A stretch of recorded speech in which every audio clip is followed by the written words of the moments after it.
Assalamualaikum warahmatullahi wabarakatuh. Innal hamdalillah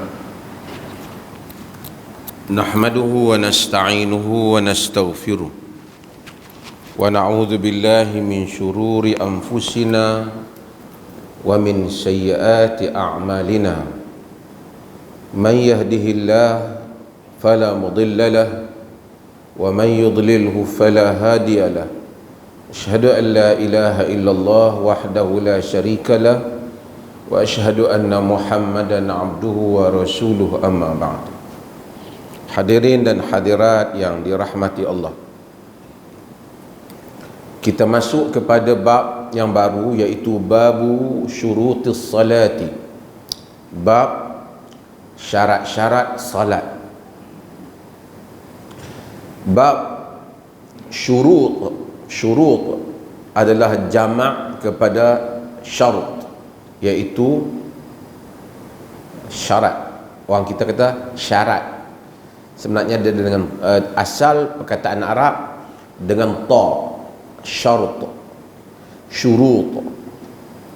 Syarat ni maksudnya adalah asal tanda, alamat. Sebab itu ada bab kita sebut asyratus sa'ah, tanda-tanda kiamat. Tanda-tanda kiamat.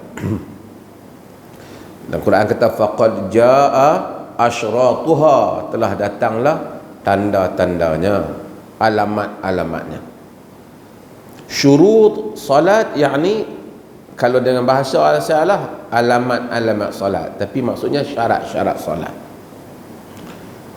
Apa maksud syarat ni? Syarat tu apa? Syarat semayang, syarat sah semayang, kita kata. Kita mengaji dalam fiqh ada bab syarat sah salat. Apa syarat sah salat? Syarat tu apa? Apa beza syarat? Apa beza rukun? Kita sebut syarat, kita juga sebut rukun. Ahli usul, yakni ahli usul fiqh, mereka kata syarat itu ma yalzamu min adamihi al-adamu wa la yalzamu min wujudihi wujudun wala adamun li dzatihi. Siapa yang ada sebahagian kitab dan berbagai, ini ta'rif yang klasik sikit. Tarikh-tarikh ahli-ahli usul fiqh moden ini, macam Syekh Abdul Karim Zaidan, Dr. Abdul Karim Zaidan dan seumpamanya, dia modernkan sikit bunyi dia tu. Tapi hak ni tarikh secara klasik. Klasik dia kata ma yalzamu min wujudihi ma yalzamu min adamihi al-adamu. Apa yang mengilzamkan, menjadikan, menyebabkan, menetapkan min adamihi al-adamu, maksudnya yakni ma yalzamul adamu min adami, benda yang akan benda yang menetapkan kalau tak ada dia, maka tak ada benda tu. Kalau tak ada, tidak wujud. Kalau ia tidak wujud, maka tidak wujudlah perkara yang kita nak buat tu, maksudnya tak sah. Wala yalzamu min wujudihi wujudun wala adamun, tapi tak semestinya dengan wujudnya itu menetapkan mesti wujud atau mesti tidak wujud. Maksud kita bahas li zati. Apa maksud mereka? Maksud mereka ialah perkara yang mana kalau hal itu tak ada, benda tu tak boleh berlaku. Contohnya apa? Syarat nak sembahyang kena ada wuduk.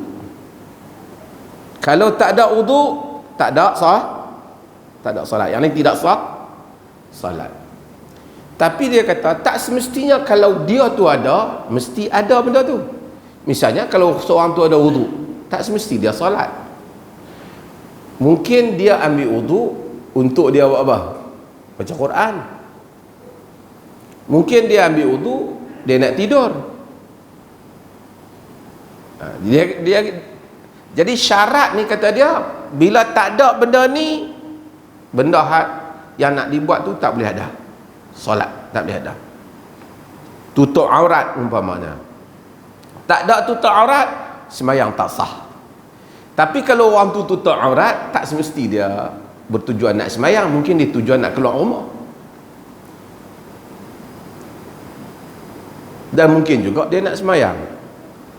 Tuan-tuan faham maksud?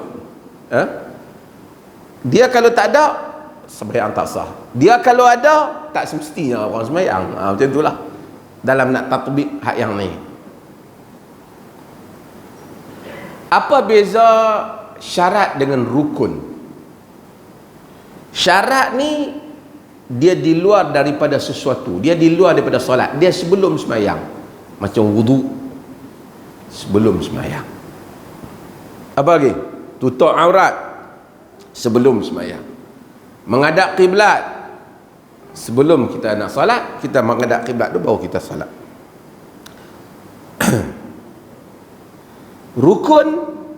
Rukun dia di dalam benda tu sendiri. Rokok dia dalam solat, dia daripada mahiyah itu sendiri. Sembahyang tu tak ada rukun, tak cukup rukun, tak sah. Tapi rukun apa dia? Benda yang duduk dalam solat tu sendiri. Rokok, sujud, i'tidal, baca Fatihah, itu di dalam solat. Syarat sebelum solat, wudu, tutup aurat, menghadap kiblat. Kalau ada, kalau tak ada, tak sah. Kalau ada, bukan semestinya kena, ataupun bukan semestinya orang buat hal itu. Tak ada wudu, tak sah salat. Ada wudu, belum tentu kerana nak salat. Tutup aurat, tak sah salat. Kalau tutup aurat, bukan semestinya nak salat.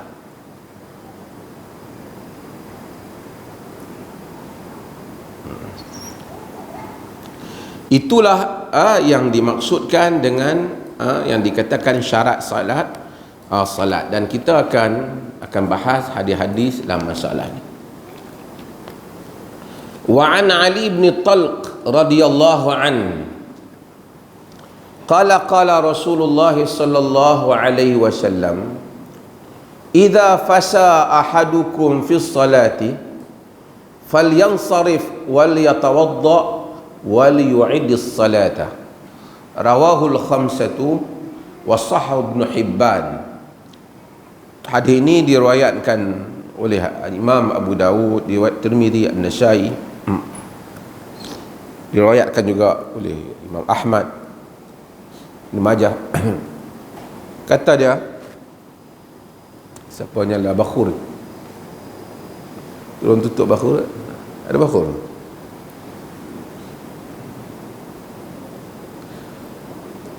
Idza fasa ahadukum, Ali bin Talq. Ali bin Talq ni bin Munzir bin Qais, sahabat, dia tak banyak riwayat dia, sehingga berbincang para penterjemah rawi ni tentang sahabat ni, siapa dia. Dia ni yang asal dia hidup di Yamamah, cumanya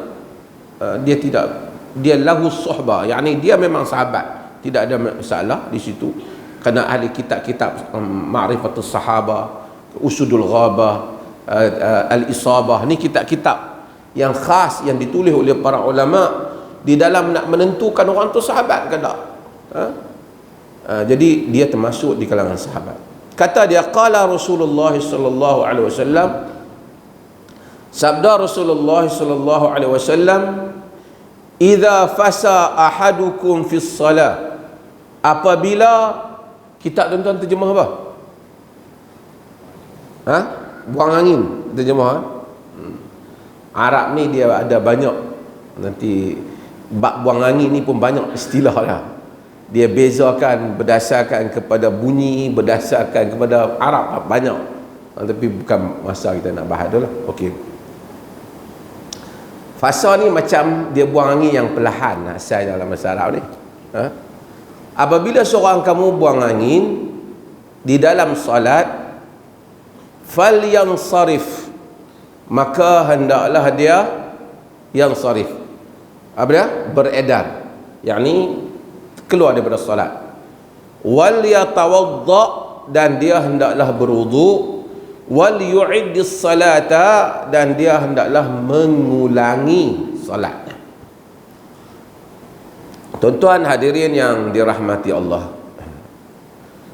apabila satu orang buang angin ni maksud dia kena confirm dululah, kata dia buang angin, kita kena sambung, kita kena campur, kita kena gabung, ataupun kita kena ada dalam ingatan kita hadis yang kita baca yang dahulu.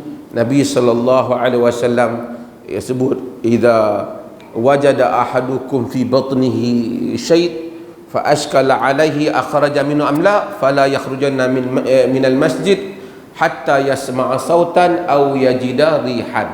Apabila satu orang kamu mendapati dalam perutnya sesuatu, dia tak pasti keluar angin ke tak keluar angin, fala yakhrujanna minal masjid, jangan dia keluar daripada masjid, hatta yasma'a sautan aw yajida rihan, sehingga dia mendengar suara atau dia bau.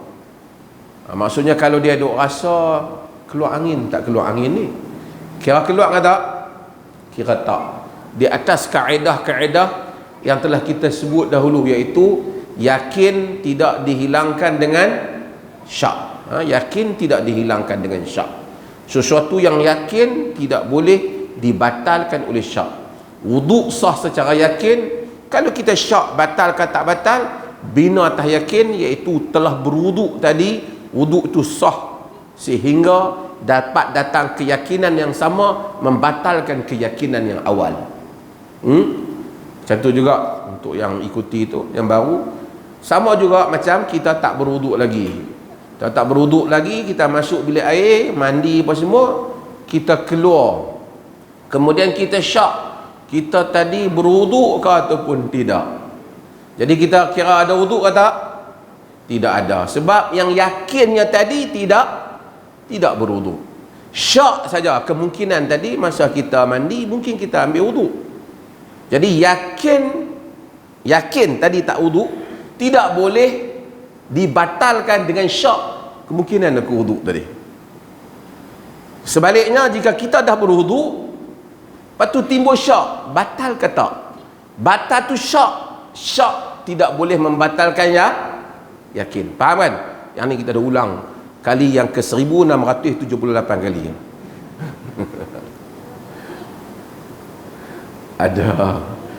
Ada orang tanya saya satu soalan. Soalan tu saya dah jawab dah. Tapi tak apalah dia tanya. Tapi saya sebelum nak jawab tu, saya kata saya jawab banyak kali dah. Tunku Raja Muda kata kat saya, yang tu Tan Sri Datuk Nur Hisham tak pernah kata. Maksudnya dia kata, Datuk Nur Hisham ni, Tan Sri Datuk Nur Hisham ni, setiap hari orang tanya dia kena soalan yang sama, wartawan tanya, tetap dia sabar menjawab. Kita tengok kemarin tanya dah, tapi tanya lagi, dia tetap jawab. Itu dia sabarlah sebagai seorang yang menerangkan tu. Okey, maksud saya kita dah terang banyak kali. Yang mengaji sebahagiannya sambil lena pun boleh ingat dah.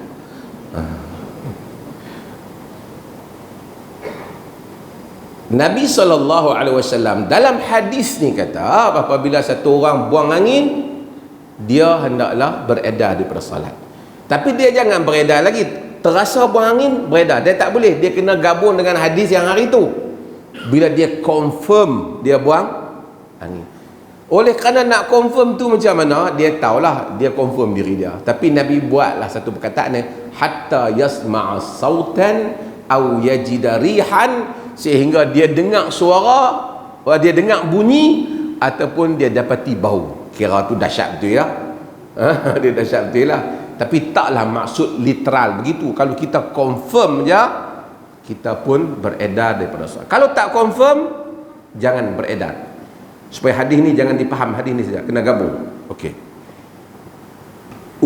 Wal yatawadda, Wal yu'idis salata, hendaklah dia berwuduk dan dia mengulangi salatnya. Tuan-tuan hari ni dah lama mengaji semayang ni daripada kecil. Saya nak kena bagi tuan-tuan punya gambaran untuk faham bagaimana sahabat belajar solat. Sahabat ni, solat ni asal tak ada. Bukan kot sahabat membesar duduk pergi masjid tengok orang duduk semayang. Ini kemungkinan berlaku kepada sahabat-sahabat yang kecil-kecil. Macam Ibnu Abbas macam kecil-kecil, tak apalah. Itu pun dia tak sempat lama dengan Nabi SAW. Adapun sahabat ni, mereka sudah dewasa. Baru mereka masuk Islam dengan Nabi, baru tengok semayang. Macam saudara-saudara kita yang baru masuk Islam. Macam itulah. Jadi benda ni, bukan semua benda dia boleh tahu. Sebab itu kita akan baca dalam hadis, masa awal mereka semayang, mereka bersembang, kawan tu bersin, mereka jawab, mereka tengok. Sebab benda ni baru. Semayang di masjid, Nabi membetulkan satu demi satu. Jangan kita duduk heran, oh sahabat kita lagi pandai. Kita tak lagi pandai. Sahabat mereka, Nabi mula ajar salat kepada mereka. Jadi Nabi kata, kemungkinan mereka akan sangka kalau kita batal, sehari kita keluar, kita ambil wuduk, kita sambunglah balik. Dan ada sebahagian yang berpendapat begitu, dan ada riwayat yang demikian dalam hadis ni yang dianggap oleh ulama tidak lebih kuat daripada hadis ni. Bina balik atas yang lepas. Kalau dia batal tang 2 rakaat tadi, dia keluar tambah lagi 2, ambil wuduk tambah lagi 2.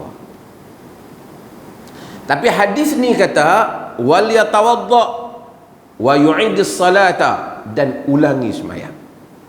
Maksudnya kena ulangi salat balik daripada mula. Oleh kerana salat itu muftatahatun bitakbir wa mukhtatamatun bi taslim. Mula dengan takbir dan tamat dengan salam. Artinya kalau dia batal di mana-mana saja, walaupun hampir pada penghujung salat, sebelum dia memberi salam, dia kena salat balik. Empat lah, dia terugi tadi aku buat. Ada orang dia fikir tu kan, lo rugi tadi aku sembahyang 4. Sebenarnya dari segi rugi tak rugi. Ada pahala tak yang dia sembahyang tadi? Ada. Cuma dari segi sah, untuk dijadikan sah yang mana terlepas dia daripada tanggungjawab fardu zuhur umpamanya, tidak sah. Tapi yang tadi dia baca bismillah, dia baca Fatihah, dia rokok, dia sujud, ada nilai tak di sisi Allah? Ada nilai di sisi Allah. Jangan kita kata rugi saja tadi 4 rakaat tu. Ni bukan cerita pergi banyak duit tak kira, bukan banyak duit tak tulis. Ini agama. Allah tak kira dah, cumanya dari segi hukum yang mensyaratkan supaya seorang menunaikan fardu zuhur, fardu itu tak tertunai sehingga dia berada dalam keadaan berwudu daripada awal solat sehingga akhir. Pahala ada. Sebab tu saya, bila kita mengajar kuliah ni, kita kena bagi kefahaman yang betul. Setengah orang tu dia faham dia tak betul, dia rasa dia rugi. Dia tadi 4 rakaat sembahyang saja, dekat-dekat nak ujung dah pula tu. Dia tak sembahyang saja, dia dapat pahala.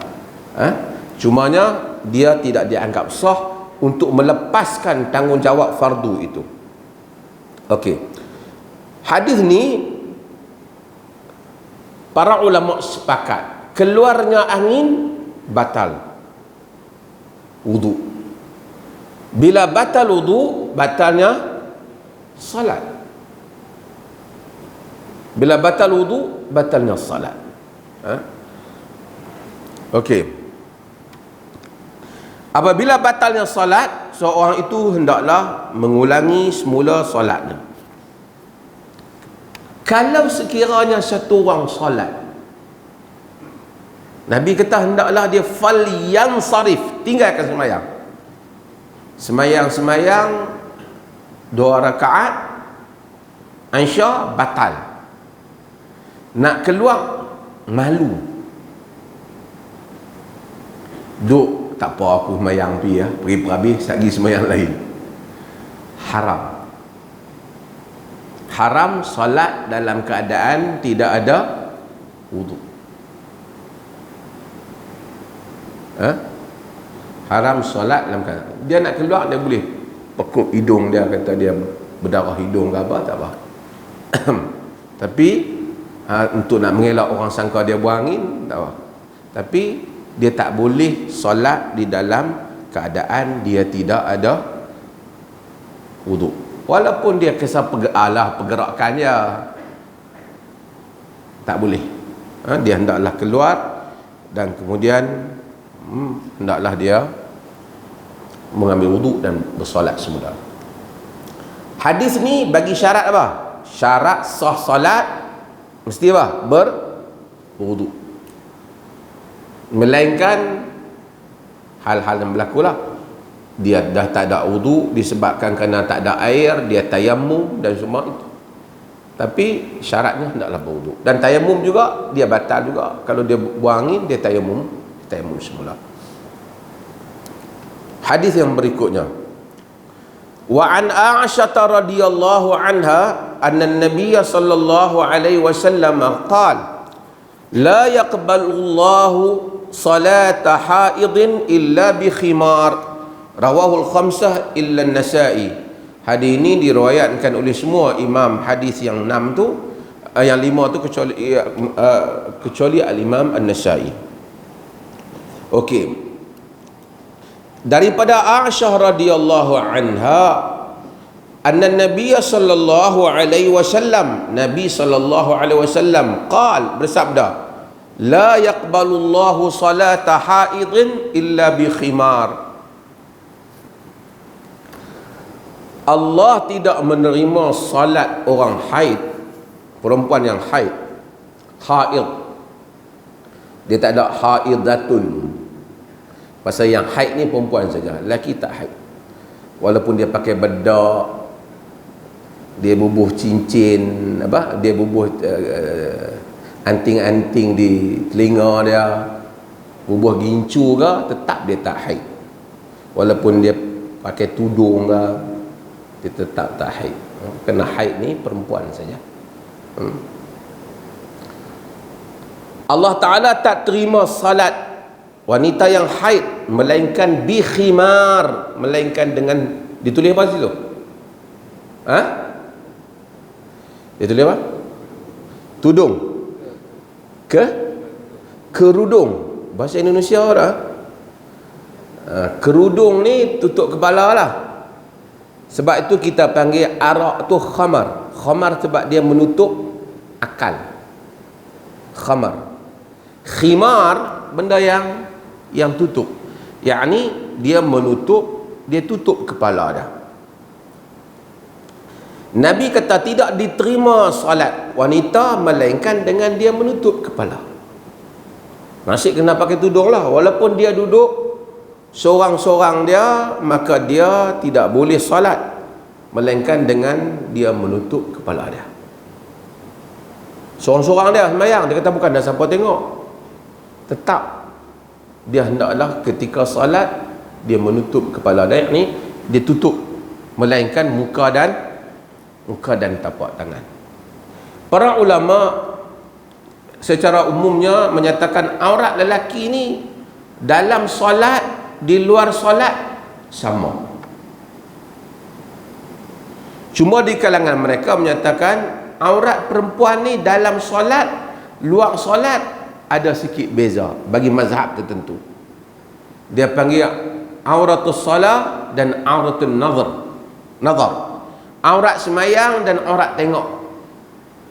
Ini khususnya bagi mazhab ataupun ulama yang mewajibkan wanita menutup muka. Mereka kata dalam solat memang tak tutup muka, tapi luar solat hendaklah menutup muka. Pakai niqab lah, naklah pakai niqab. Itu mereka bezakan. Namun begitu, argumen mereka itu mungkin pada solat boleh, kerana mungkin wanita tu solat bersendirian atau bersama dengan wanita. Tetapi bagaimana argumen itu nak ditegakkan, kerana wanita tidak boleh menutup muka dia, seperti mana Nabi SAW melarang ketika tawaf, sedangkan tawaf ada orang lelaki. Maka argumen mewajibkan wanita menutup muka ataupun memakai niqab ialah argumen yang lemah dari segi pendalilan. Ada qaul ulama, tapi ia adalah pendapat yang lemah. Sebab sebelum saya nak bahas hal itu, saya nak sebut hal ni sikit. Saya sebut banyak kali dah. Sebab itu para ulama apabila membahaskan firman Allah, illa ma zahara minha, melainkan apa yang zahir daripadanya, Ibnu Abbas umpamanya dia menukilkan bahawasanya ini termasuk khidabul kaf wal khatim.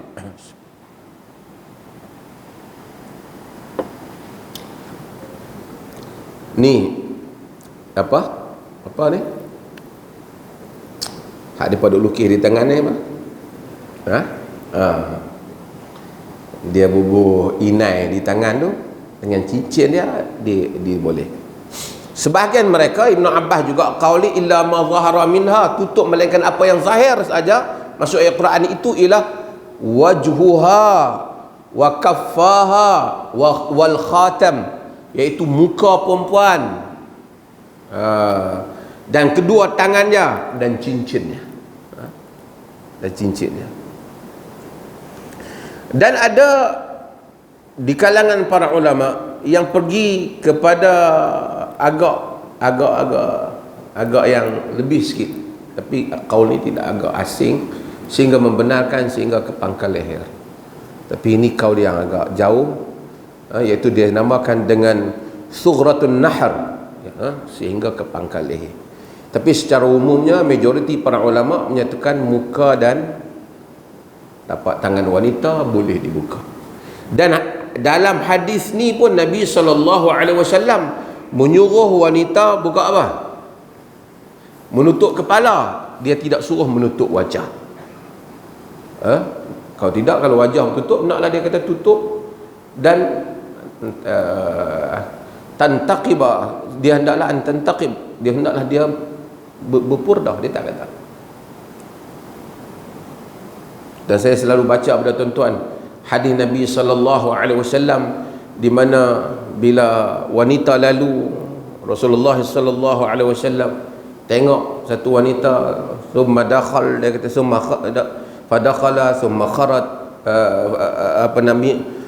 wa qad ightasal. Nabi bila tengok perempuan lalu, Nabi masuklah rumah dia, sahabat tengok dia dah mandi, sahabat tanya Nabi, ya Rasulullah akana syait, wahai Rasulullah adakah berlaku sesuatu? Nabi kata marrat bi fulana fa waqa'a fi qalbi syahwatun nisa, telah berjalan, telah lalu tadi satu orang perempuan, telah timbul di dalam hatiku syahwat kepada wanita. Nabi kata fa ataitu ba'da azwaji fa asabtuha, aku mendatangi sebahagian isteriku dan aku menggaulinya, yakni menyetubuhinya. Fa kadzalika faf'alu, yang demikian itu kamu lakukan. Kata Nabi, fa innahu min amathili a'malikum ityanu al-halali, kerana di antara amalan kamu yang baik, kamu mendatangkan yang halal. Ada orang mungkin timbul soalan dalam hadis ni, macam mana Nabi tengok perempuan timbul syahwat? Kerana Nabi lelaki. Bila dia lelaki, dia tengok perempuan, dia ada syahwat, dia datangi siapa? Datangi isteri. Kalau orang lelaki tengok orang perempuan tak rasa apa, tu berpenyakit. Kita risau tu, yang tu takut jalan jadi lembut pinggang.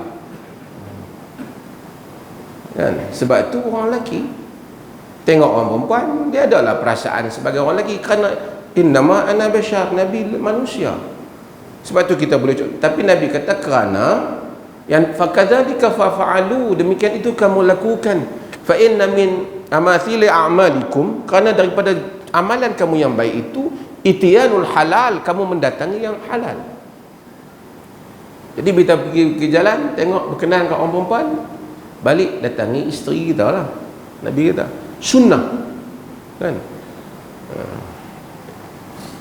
Melainkan balik rumah isteri kita pun lagi menakutkan, susah. Yang tu kena fikir lain. Okey. Hadis ni menunjukkan, macam saya sebut, wajah wanita tidak tutup. Kalau tidak, macam mana Nabi nak tengok muka dia?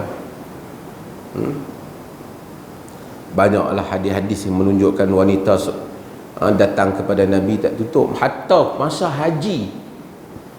haji, imra'ah min Khash'am tu yang datang kepada Nabi sallallahu alaihi wasallam, dia tanya Nabi, dan Nabi masa tu Fadl bin Abbas radif Nabi, sepupu Nabi, naik di belakang kenderaan sama Nabi. Dia tanya, dia kata dalam hadis kata, wa kanat imra'atan hasna, perempuan cantik dia ni. Rawi riwayatkan perempuan cantik.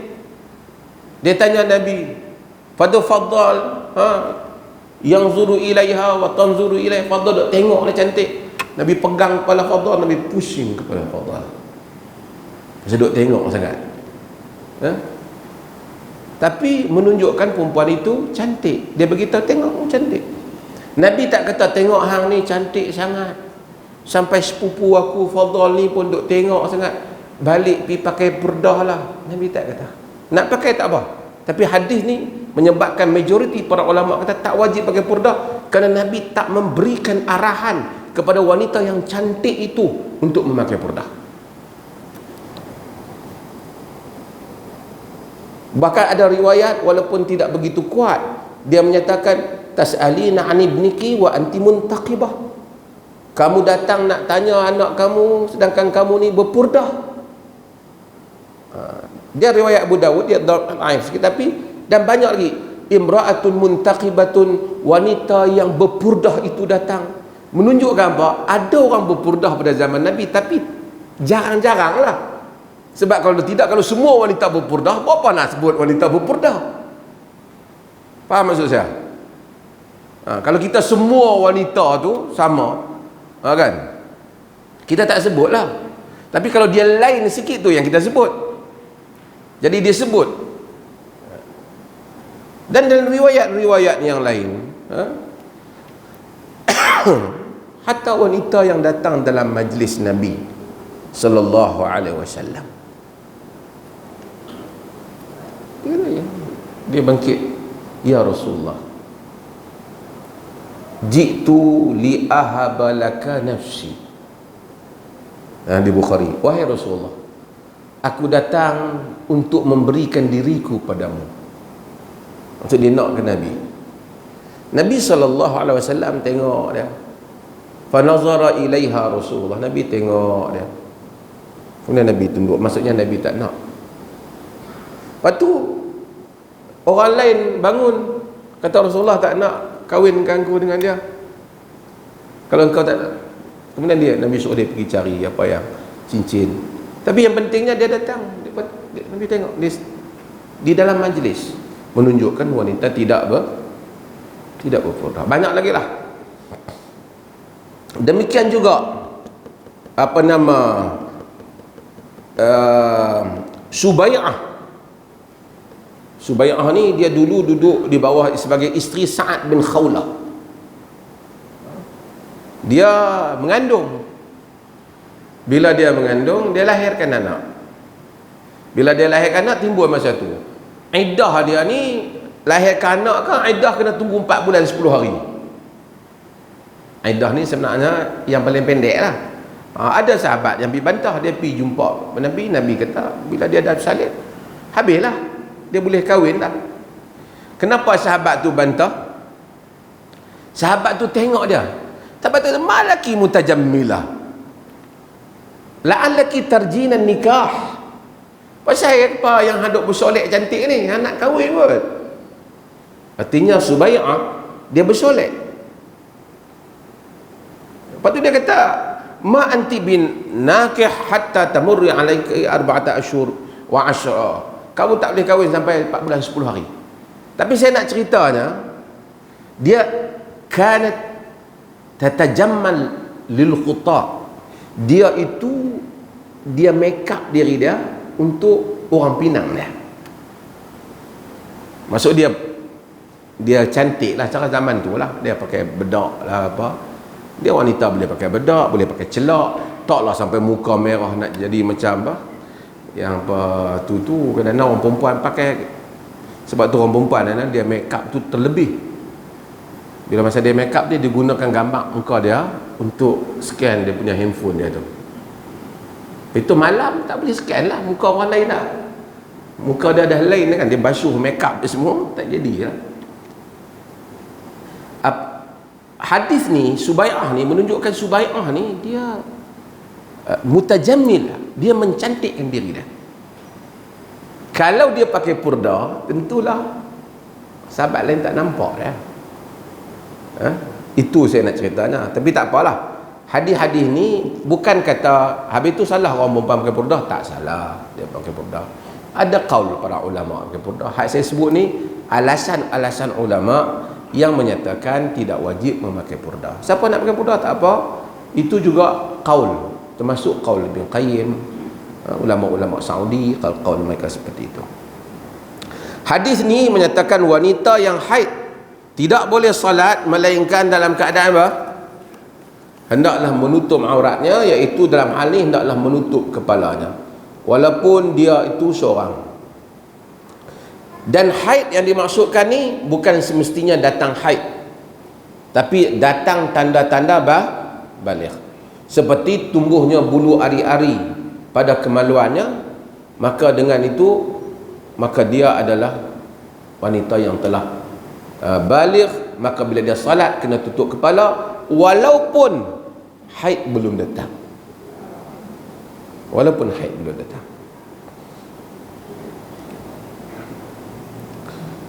Hadis ni juga boleh memberikan faham kepada kita bahawasanya kalau wanita itu belum haid, katalah umur 10 tahun, 11 tahun anak kita, dia semayang tak pakai tudung, dilarang dalam hadis tak? Tak dilarang. Pasal hadis ni kata apa dia? La yaqbalullahu salata haid illa bi khimar. Allah Ta'ala tak terima semayang wanita yang haid melainkan dengan bertudung. Kalau dia belum haid, tuntutan ni tak kuat pada dia. Artinya kalau budak-budak kita tu dia semayang dengan mak dia, perempuan tu umur dah 7-8 tahun, main masuk waktu semayang 8 tahun dia semayang dengan mak dia tak pakai tudung. Hadis ni dia tak termasuk, dia belum haid.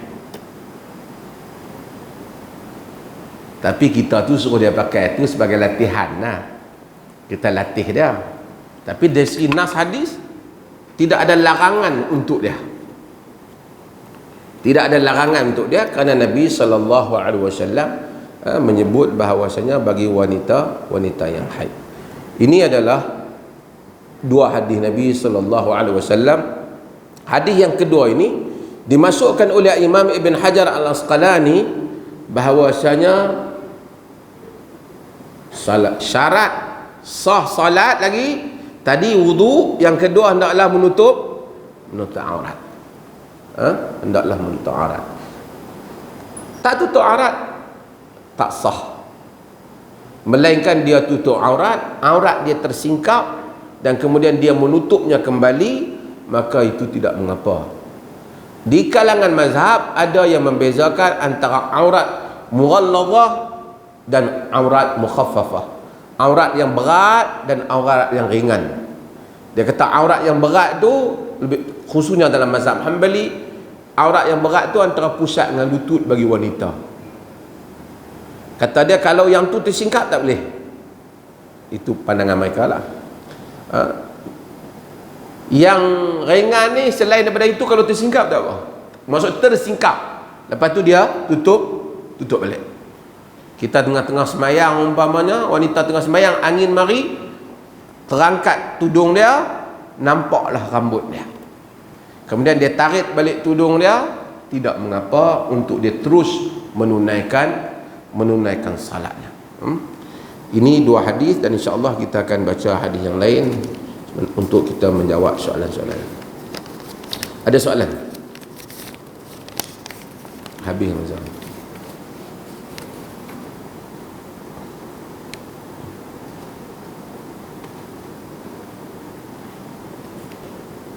Alhamdulillah. Kita jawab beberapa soalan. Apa hukumnya seorang isteri yang suka minta cerai daripada suaminya setiap kali berlaku pertelingkahan cara lisan, sama ada pertelingkahan itu kecil atau besar? Pertama, soalan-soalan ini susah kita nak jawab kalau orang faham pada sudut masing-masing. Melainkan dia kena faham secara meluas apa yang kita nak maksudkan. Pertama, dalam Islam ni memang ada peruntukan talak. Dia tak ada kahwin forever, tak boleh bercerai, tak ada. Tetapi dia tak ada kahwin kontrak, mut'ah seperti itu sudah dibatalkan. Dia kahwin, asasnya kahwin sampai bila-bila lah. Tapi oleh kerana Allah tahu manusia ni kadang-kadang dia akan ada masalah. Bila dia ada masalah, dia ada kehendak nak cerai. Allah pun tak bagi kuasa cerai duduk di tangan isteri. Dia duduk di tangan suami. Sebab itu adalah lebih adil, kerana suami yang bayar mahar, suami yang protect isteri, dan suami juga yang cari rezeki, yang cari nafkah. Sekiranya suami ni boleh dia diceraikan, balik-balik main rumah, bawa balik kan, abang jangan naik lah, saya cerai abang, kalut kita kan, maka kuasa ni duduk di tangan suami, kerana dia lebih rasional. Bukan kata perempuan tidak rasional juga, tapi mungkin ada emosi dia. Ustaz Hafiz ni tahulah, dia duk jaga bab ni, orang perempuan ni. Bukan kata perempuan, kadang-kadang dia emosi. Mungkin kalau dia marah, dia mungkin talak suami dia sehari 6 kali. Pagi masa nak pergi kerja, tengkak, talak dah sekali, balik. Sebab salah satu lagi, bukan soal emosi saja, tetapi soal di mana beban tak ada kat dia. Misalnya, kalaulah kuasa talak ada di tangan perempuan, nafkah kewajipan siapa? Suami.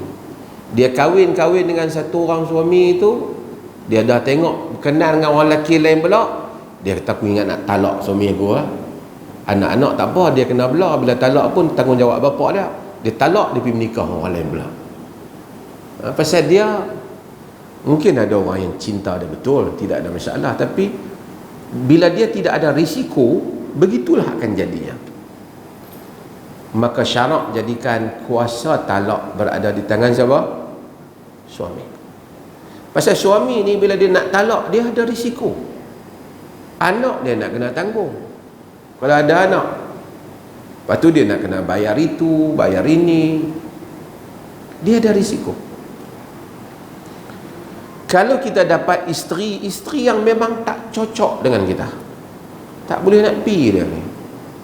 Saya falsafah saya mudah, orang mungkin siapa tak setuju tak apa, tapi kita ni hidup singkat, tak ada masa kita kena nak berkelahi kerana satu perempuan, kerana satu lelaki ni. Sampai 20 tahun duduk di dalam bahasa sastranya, dalam neraka dunia ni, buat apa? Sebab itu maka kalau sekiranya lelaki tu rasa isteri tu tak boleh dah dengan dia, hari-hari perempuan ni asyik duk tengkak, dia nak semayang pun tak khusyuk, nak apa pun tak, nak buat kerja tak boleh, eloklah kuasa di tangan dia, dia lepaskan. Kenapa dia nak jadi bala dalam diri dia? Kerana ada perempuan yang mungkin tak boleh lah dengan kita, ataupun melainkan kita fikir boleh tarbiyah lagi, boleh didik lagi, memang aku nak asuh dia ni memang kepala angin, bila dia marah angin dia mai, lepas pernah ni dia elok balik. Itu di atas hikmah lelaki masing-masing.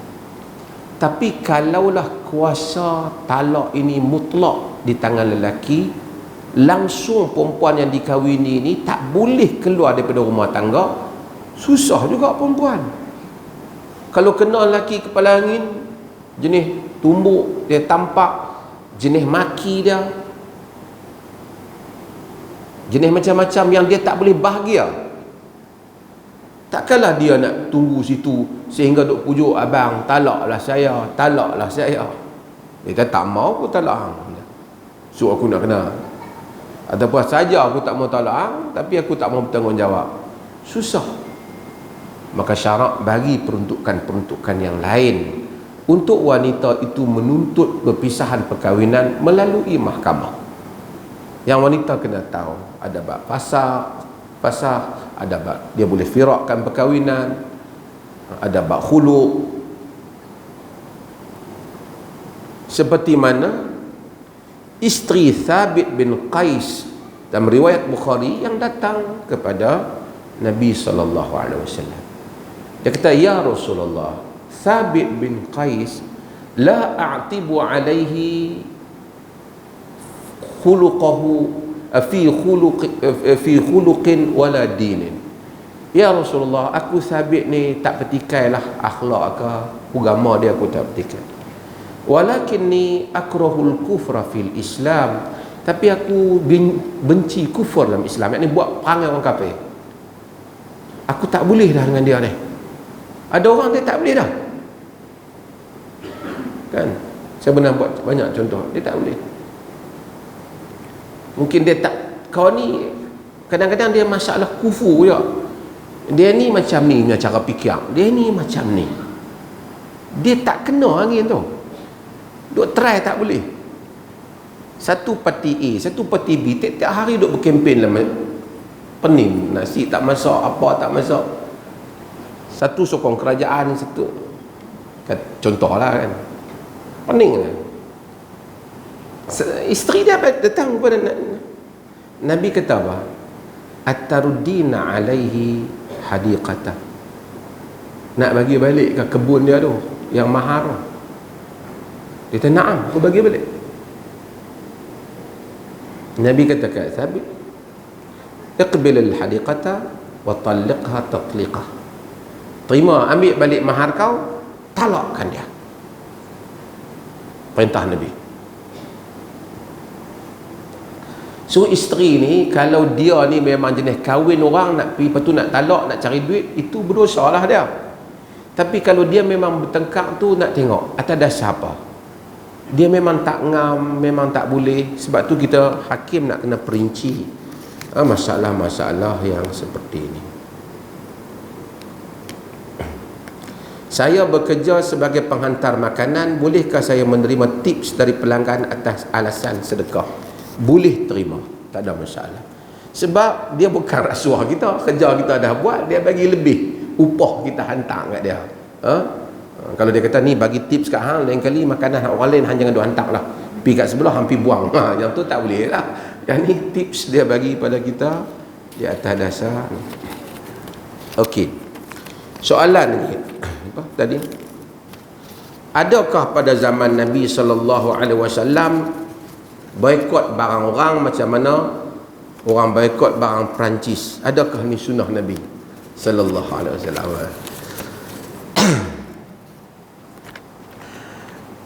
Ni hal-hal yang seperti ini ada kaitan juga dengan urus takbir, cara manusia bekerja ataupun berurusan antara satu sama lain. Nabi Musa alaihi salam, pada zaman dia ada satu orang pengikut dia yang buat perangai pi buat anak lembu. Nama apa dia tu? Nama apa? Nama Samiri, kan? Mana Samiri? Kan? Qala fadhhab fa inna laka fil hayati an taqula la misas Ingat ayat dia kata. Rasul kata pergi. Sesungguhnya engkau di dalam hidupmu engkau akan menyebut la misas, no contact, don't touch me. Sebab apa tu? Sebab hukuman kepada dia Allah bagi orang tak boleh main bergaul dengan dia. Dia jadi terpinggir. Dia tak boleh orang main dekat. Itu adalah salah satu hukuman kepada dia. Maksudnya hukum potong kontak ni zaman silam dah Tuhan buat dah kepada siapa dia? Samiri. Zaman Nabi SAW cerita apa? Cerita 3 orang yang kena pulau. Ingat tak? Perang apa tu? Dalam peperangan Tabuk. 3 orang yang masyhur yang dalam kisah itu. Ka'ab bin Malik, Hilal bin Umayyah Al-Waqifi, seorang nama apa? Murarah Ibn Rabi' Al-Amri. 3 orang.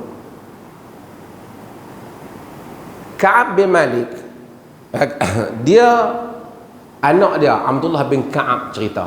Pak dia dah habis, dah zaman dah Nabi dah tak ada dah. Pak dia cerita tak ada orang kata Ka'ab yang kena macam dia kena. Ka'ab bin Malik ni adalah sahabat Nabi SAW.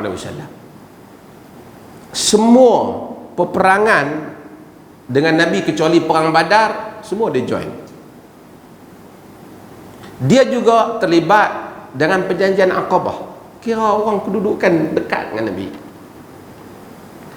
Nabi ni kata dia, biasanya apabila nak pergi ke satu tempat, Nabi ni peperangan, baginda SAW tak habaq. Perang ni Nabi tak habaq. Nabi mana? Sebab simpan rahsia ketenteraan. Nabi tak bagi tahu.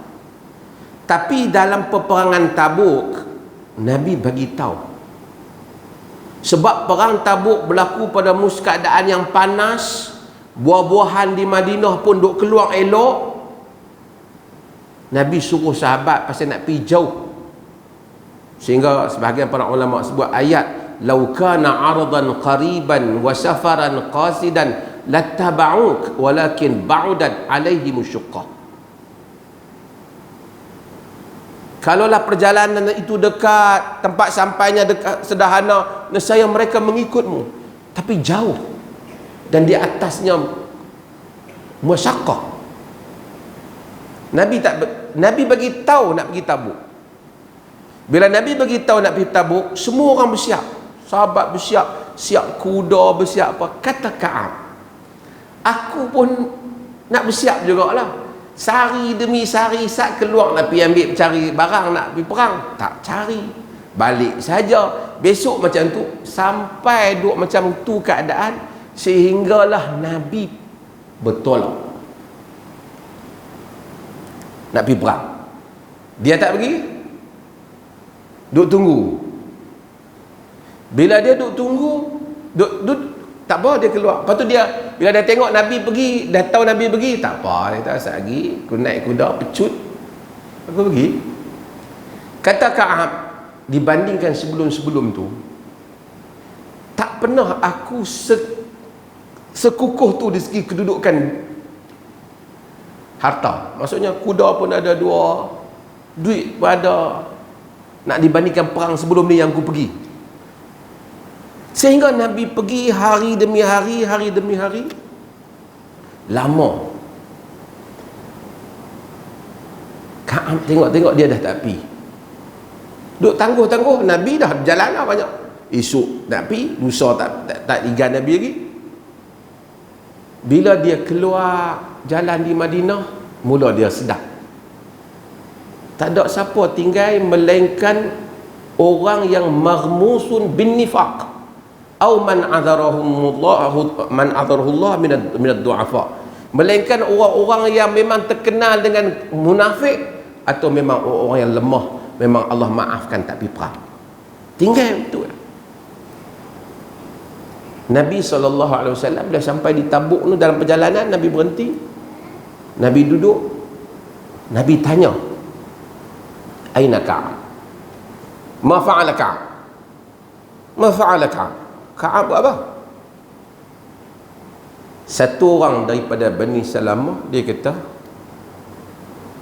habasathu burdahu, maksudnya wa nazru fi 'atfih, dia maksudnya apa, dia ni sedang diselimuti dengan harta dia, dengan kesenangan dia, dengan pakaian dia. Dia duduk syok.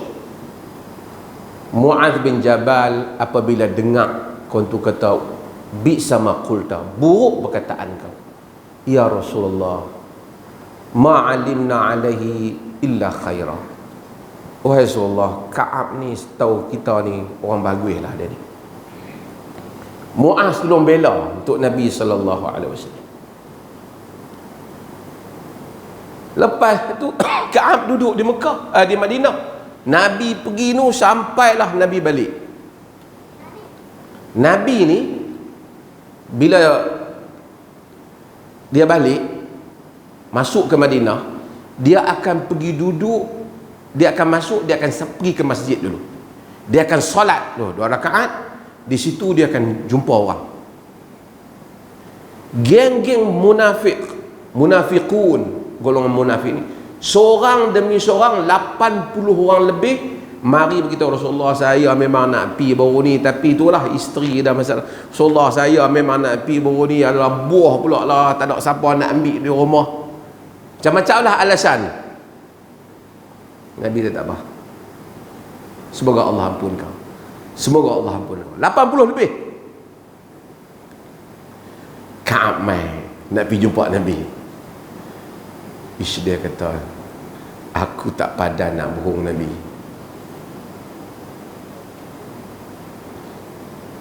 Bila Ka'ab mai, ini beza tuan-tuan. Orang kalau musuh kita, kita tak apa, macam kurang ambil pikir dia. Tapi bila sahabat ni, dia mari kepada Nabi SAW, dia rapat mai tengok Nabi. Dia kata, fatabassama tabassumul mughdab. Nabi senyum, tapi senyum orang marah. Dia pergi duduk ke Rasulullah. Ya Rasulullah,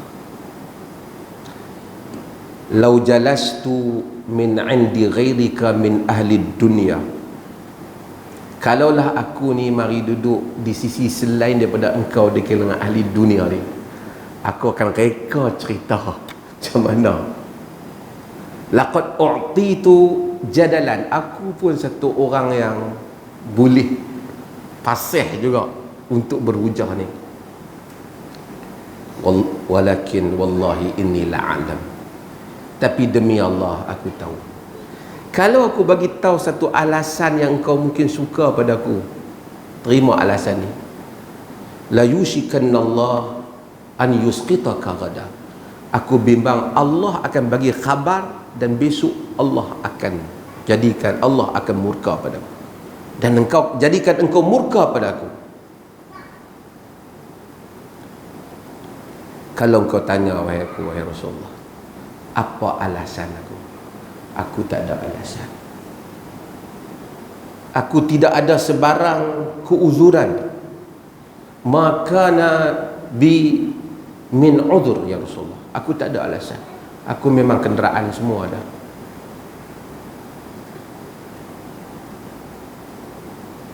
Nabi diam. Nabi kata, amma hadha faqad sadaq. Adapun yang ni cakap betul. Faqum hatta yaqdiyallahu amrak, bangun ya Nabi, sehingga Allah menyelesaikan urusanmu. Dia bangkit.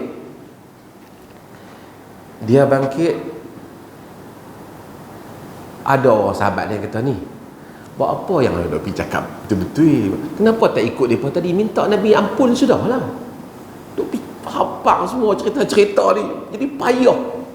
Dah, aku tak mau tipu. Dia kata, masa kat Nabi pun dia, sesungguhnya aku akan cakap benar wahai Rasulullah, aku harap Allah lah ampun aku. Walaupun kau mungkin marah, Allah ampun kau. Lepas tu dia tanya, ada orang lain, geng-geng munafik pun tak mau, lain macam aku ni. Dia berkata ada Hilal bin Umayyah Al-Waqifi dengan Murarah Ibn Rabi' Al-Amri.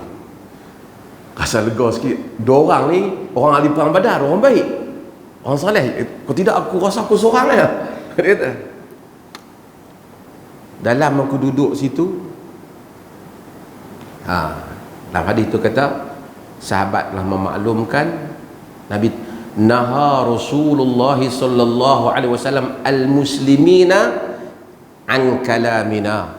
Rasulullah telah keluarkan arahan orang Islam dilarang bercakap dengan tiga orang lain.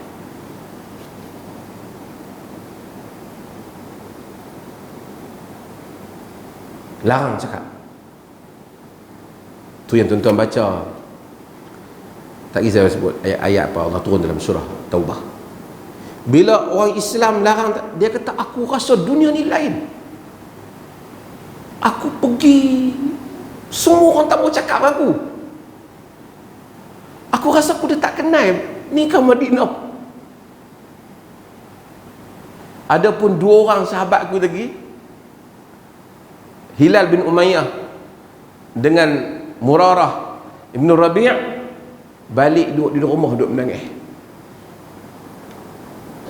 Dia kata aku semangat kuat, aku pergi pasar, aku jalan-jalan, tapi semua orang tak cakap dengan aku. Semua tak cakap. Aku pergi sembahyang jemaah, aku bagi salam ke Nabi, Assalamualaikum ya Rasulullah. Nabi tak jawab. Sehingga aku tengok Nabi, aku kata lah hatiku, la'allahu harraka syafatai yarudda salami. Boleh jadi Nabi gerak mulut dia kot, jawab salam aku. Bila aku tengok Nabi, Nabi tak mau tengok aku. Tapi aku tahu, bila aku tak tengok dia, dia tengok aku. Orang Islam semayang aku, tak ada siapa yang mau bercakap dengan aku. Tengok orang tak bercakap, semua orang tak mau bercakap. Sehingga aku teringat orang yang paling ku sayang, yang baik dengan aku, iaitu Abu Qatadah. Tuan-tuan, sahabat hebat. Nabi kita jangan cakap, semua orang tak cakap. Satu negara tu tak cakap. Aku pun tengok siapa tak layan aku panjat pagar Abu Qatadah tu, aku pergi masuk ke dia. Tengok Abu Qatadah tengok aku, tak mau cakap. Aku kata, ya Abu Qatadah, engkau orang yang paling dekat dengan aku. Anshuduka billahi hal ta'lamuni uhibbullah wa rasulah. Aku seru engkau dengan nama Allah. Kau tahu tak, aku sayangkan Allah dan Rasulnya. Abu Qatadah tak cakap. Aku bagi lagi sekali, anshuduka billah hal ta'lamuni uhibbullah wa rasulah. Aku seru kau dengan nama Allah. Kau tahu tak aku sayang Allah dan Rasulnya? Dia tak cakap. Aku kata yang ketiga, dia kata kat aku, Allah wa rasuluhu a'lam. Allah dan Rasul lebih tahu. Dia kata fafadat ainai. Aku menangis sampai hati dia. Aku panjat balik. Aku pergi sampai ketika aku duduk di pasar, orang semua tak mau cakap dengan aku. Mari surat daripada Malikur Ghassan, Raja Negeri Ghassan. Raja Negeri Ghassan tu dapat cerita Nabi pulau ni dah sebulan ni. Semua kes pemulawan tu 50 hari.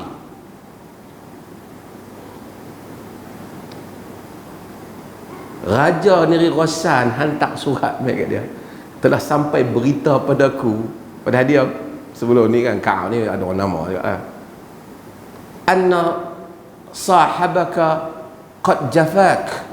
Sesungguhnya sahabatmu yang Nabi telah tak layan kau. Mari kat aku. Tak usah tunggu sana. Raja tawar kat dia. Dia pun tengok-tengok surat tu. Wa hadha aidan minal bala. Ni satu lagi bala mai. Aku ambil, aku bakar. Aku duduk Madinah ni, aku rasa dah tak kenal ya. Pada hari yang ke-40, mari wakil Nabi kepada aku. Dia kata, anna Rasulullah sallallahu alaihi wasallam amaraka an ta'tazila imra'atak. Atau ya'muruka Rasulullah sallallahu alaihi wasallam an ta'tazila imra'atak. Nabi memerintahkan engkau supaya engkau meninggalkan isterimu. Dia kata, kaif utalliquha aw madza af'al? Macam mana? Aku nak kena talak ke? Ataupun aku nak buat apa? Tuan, taat dia kat Nabi. Bal, dia kata, la ta'tazilaha wala taqrabha. Engkau tinggalkan dia, jangan menggaulinya. Dia pun pergi ke isteri dia ni, ilhaqi bi ahliki, pi baliklah dulu kat keluarga kau sana, sehingga Allah selesaikan urusan ini. Balik kan? Isteri Hilal bin Umayyah ni, dia pergi jumpa Nabi. Dia kata, Rasulullah, Hilal ni dia dah tua. Dia kata, kalau aku tinggal dia ni, tak ada siapa pula nak jaga makan dia apa semua. Bolehkah aku terus khidmat dia? Nabi kata, tak apa, tapi jangan biarkan dia gauli kau.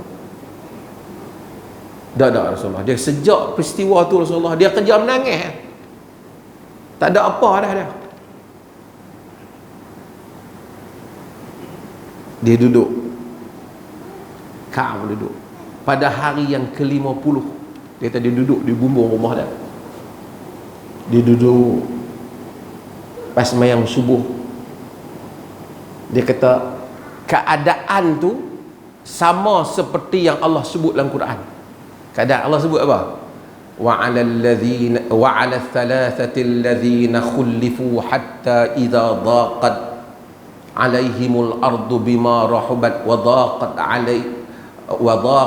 'alaihim anfusuhum wa dhannu an la malja'a minallahi illa ilaihi thumma taba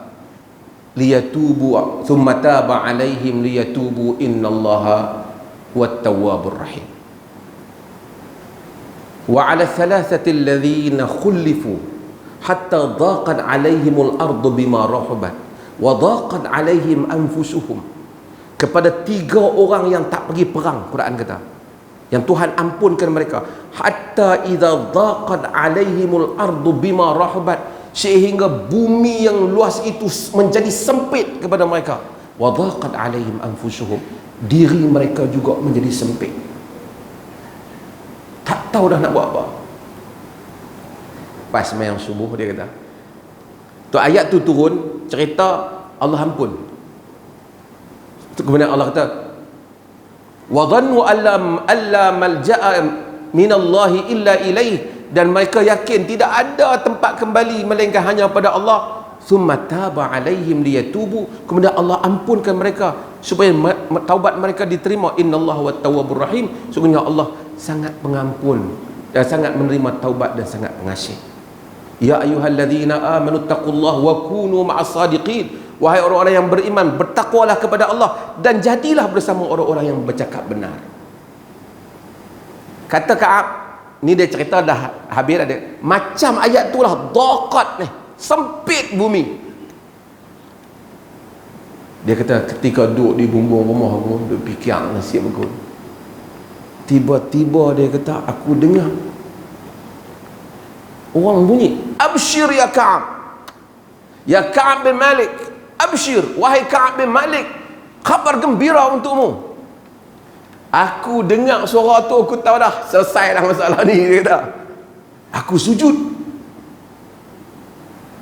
Bila aku sujud, dia kata, orang yang mai habang ke Ka'ab, telah turun wahyu. Ayat tadi, telah turun wahyu, telah turun. Dia tak baca ayat, telah turun, Rasulullah telah lepaskan kau daripada ni. Dia gembira. Dia pun pergi habaq kat yang dua orang lagi tu.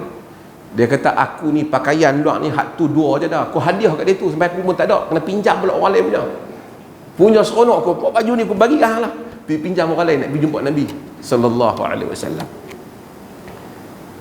Dia kata, apabila ayat tu, apabila berita bahawasanya pemulauan terhadap aku ni dah tamat, fayatalaqani an-nasu faujan, dia kata, orang ramai ni segombolan datang main peluk aku, datang main ucap tahniah. Tengok sahabat, Nabi kata pulau habis pakat main peluk, pakat main apa, semangat aku nak pergi jumpa Nabi sallallahu alaihi wasallam. Aku pergi ke masjid, kau tengok Nabi duduk dengan para sahabat. Aku pergi tu, aku tengok Talhah bin Ubaidillah, dia bangun, dia lari mai pada aku, dia bagi tahniah pada aku. Tak, orang lain tak bangun, dia tak duduk dalam majlis tu. Aku tak akan lupakan Talhah, dia tak apa yang dia buat kat aku. Maksudnya dia ra'i aku. Aku datang kepada Nabi sallallahu alaihi wasallam. Dia kata Ka'ab, Nabi ni kalau dia suka, nampak dia muka dia suka, nampak bersinar muka Nabi tu, suka kat aku. Dia kata, abshir ya Ka'ab, bi khairi yaumin mundu waladatka ummuk, beri khabar gembira pada engkau, bi khairi yaumin marra alaika mundu waladatka ummuk, dengan sebaik-baik hari yang mana sejak mak kau lahir ni lah sebaik-baik hari.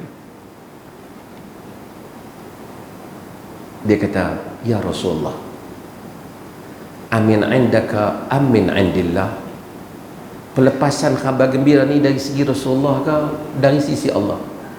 Nabi kata, bal min indillah, ini daripada Allah. Ayat tadi, wa ala thalathati alladhina khulifu hatta idza dhaqat alaihimul ardu bima rahabat wa dhaqat alaihim anfusuhum wa dhannu an la malja'a minallahi illa ilaihi thumma taba alaihim liyatubu innallaha wattawwabur rahim. Ayat tu kepada tiga yang tak datang perang sehingga bumi menjadi sempit pada mereka, diri mereka menjadi sempit sehingga mereka itu yakin tidak ada tempat lari melainkan kepada Allah. Kemudian Allah mengampunkan mereka untuk diampun dosa mereka. Sesungguhnya Allah itu Maha Pengampun, Maha Penerima taubat, lagi Maha Penyayang. Ya ayyuhalladzina amanu taqullah, wahai orang-orang yang beriman, bertakwalah kepada Allah, wa kunu ma'as sadiqin, dan jadilah bersama dengan orang-orang yang benar.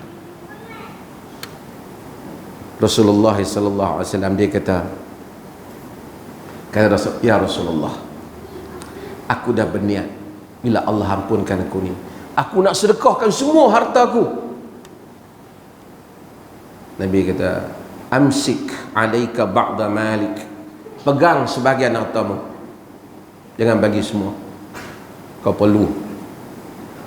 Lepas tu dia kata, aku pegang harta aku di Khaybar, bahan kau. Kemudian dia kata, ya Rasulullah, sesungguhnya aku, innallaha najjani bisidq, sesungguhnya Allah telah menjadikan aku terlepas kerana aku bercakap benar. Maksud aku tak bohong hari itu. Wa inna taubati ya Rasulullah, wa inna min taubati ya Rasulullah alla uhadditha illa sidqan ma baqitu. Di antara taubat aku wahai Rasulullah, aku akan terus bercakap benar selagi aku hidup. Kata Ka'ab masa riwayat hadis ni, dia kata, aku tak tahu mana orang Islam yang pernah kena macam aku kena, tetapi sejak itu aku telah berniat aku akan cakap benar sehingga hari ini masih aku bercakap benar. Semoga Allah mengekalkan aku. Masa dia riwayat hadis pada anak dia, aku terus bercakap benar. Tu Allah tawakunu ma'asadiqin. Nabi ajak sahabat yang penting ketika misi penting, pulau berapa hari? 50 hari. Mereka sabar pengajaran kepada mereka, tapi hasil kesabaran mereka, turun Quran, Tuhan kata tiga-tiga mereka diampunkan oleh Tuhan. Sahabat lain mana ada? Pengistiharan Tuhan, Allah istiharkan, diampunkan 3 orang ni. Terangkat darjat mereka dalam Quran. Setiap kali orang baca Quran akan sebut kejadian mereka. Apa yang saya nak sebutnya, soalan tadi ialah panjang nak jawab soalan tu. Ialah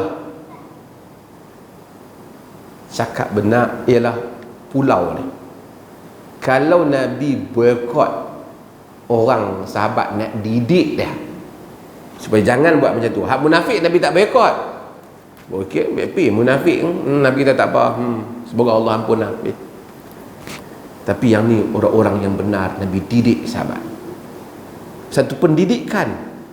Kalau boikot Nabi itu sebagai pengajaran, yang bukan sahabat, yang buat benda tak kena dengan orang Islam, boleh tak kita boikot? Boleh tak? Boleh. Ada orang kata zaman Nabi tak pernah ada boikot, Nabi tak ajak boikot. Ada. Nabi boikot 3 orang ni. Larang cakap. Tapi Nabi tahulah. Tapi kalau kena kita pasal seminggu lari keluar apa. Tapi Nabi tahu 3 ni kena ditarbiah dia. Tarbiah 3 ni supaya orang lain. Tapi masyarakat Islam tuan, amazing pada zaman Nabi. Nabi kata jangan bercakap, semua tak bercakap. Balik rumah bini pun tak bercakap. Satu arahan, jangan cakap. Tapi kentalnya Ka'ab, tawaran raja dia tak terima. Bala mereka kata. Dia kata, Rasulullah, aku selamat kerana aku cakap benar.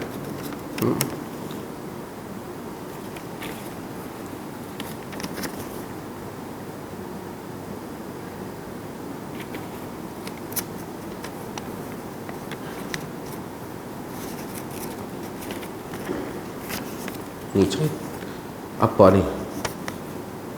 Apakah benar pendapat seorang isteri cerminan kepada suaminya? Betul tak?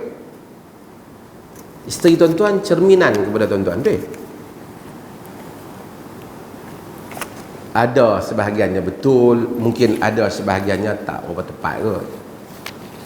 Isteri Nabi Nuh tidak cerminan pada Nabi Nuh. Isteri Nabi Lut bukan cerminan kepada Nabi Lut. Tapi isteri Nabi kita Muhammad sallallahu alaihi wasallam cerminan kepada ajaran Nabi. Ikutlah keadaan isteri. Mungkin orang boleh tanya juga, adakah suami cerminan pada isteri? Kadang-kadang ada. Tuan-tuan tak lah kan. Cuma saja nak habaq kat orang perempuan. Siapa urus suami kita ni? Kan? Isteri yang urus kan. Dalam adat kita, seperti mana kita sebut, urusan rumah tangga ni, bab-bab rumah ni, baju kita lah apa, isteri kita. Kalau suami tu keluar rumah dengan selera, baju tak basuh, nampak kepiah pun tengok macam banyak warna dah ni kan, janggut pun tengok serabut macam saya kata, bihun pun ada celah tu, bekas ikan laksa pun ada, duduk di rumah dengan isteri. Kira orang boleh kata lah, mungkin dia sendiri cemerkap, isteri dia tak uruskan dia lah kan. Pakaian, bukan kita mesti, agama bukan suruh pakai baju baru, bukan semua orang ada duit, tapi manusia ni normal pakai baju sesuai dengan pakaian setempat dia, seluar dengan baju sesuai dengan pakaian dia. Pakai baju hijau seluar merah, ini daripada Kenya ke Ghana ni kan. Kalau isteri dia tak perasan, mungkin isteri pun tak apa tengok. Itu adalah isteri juga boleh jadi cerminan juga kan. Kalau isteri tu tak terurus caranya, kan, bila suami tengok, orang ada juga isteri tengok teruk pakai baju ni, tak kemas, kereta dia pun teruk. Kalau dah suami tak berkemampuan, tak apalah, ternyata suami tak memberi perhatian, itu boleh jadi. Tapi nak dalam semua keadaan, taklah seperti itu.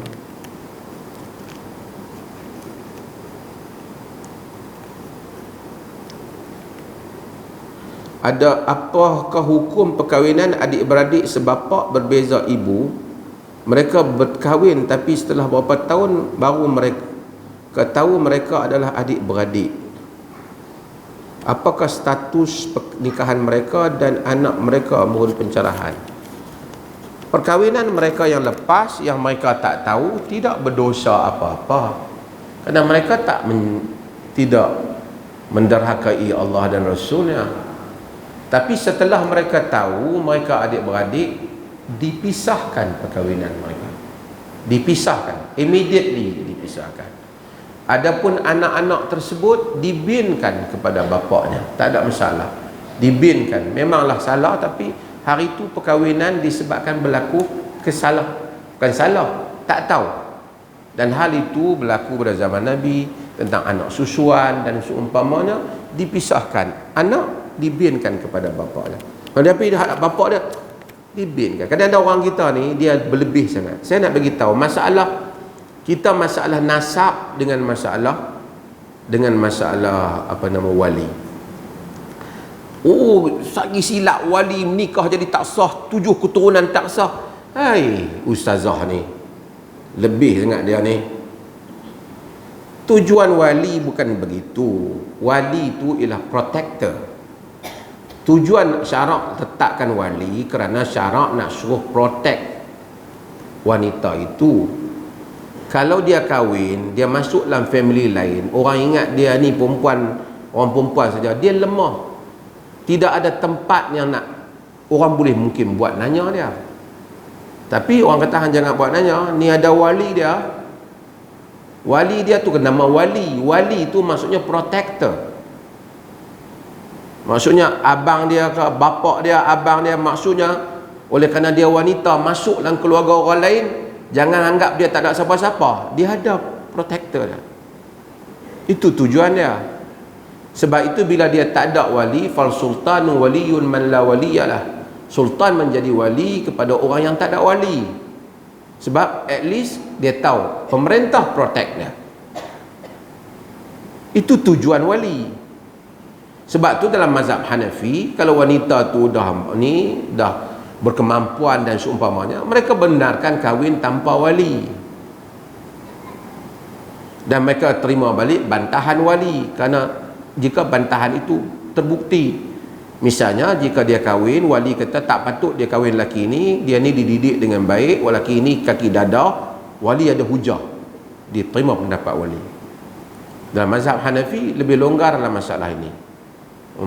Sebab itu kadang-kadang mai orang kita ni, bila wali tersilap, keturunan anak semua jadi tak sah, bin jadi tak betul, kena tarik. Amboi, dia pandai lebih kan. Dia exaggerate isu ni. Kalau dalam syarak ni, bila berlaku perkahwinan, ada bab wati syubhah, persetubuhan yang syubhah. Ada bab kahwin fasidnya perkahwinan, dia tak cukup syarat, dia terlepas syarat tentu-tentu, ataupun dia terlepas perkara yang tertentu yang menjadi khilaf umpamanya, dia tetap dibinkan, diwalikan seperti biasa. Cumanya teknikal-teknikal itu dipisahkan oleh para penguasa demi memberikan jaminan keselamatan kepada wanita itu. Dia syarak, ada sebab dia letak benda-benda tu. Mai satu, kalau ni dah wali tersilap, anak cucu semua dah jadi anak zina, cicit jadi anak zina, dia buat cerita macam tu. Elok sikit ustazah.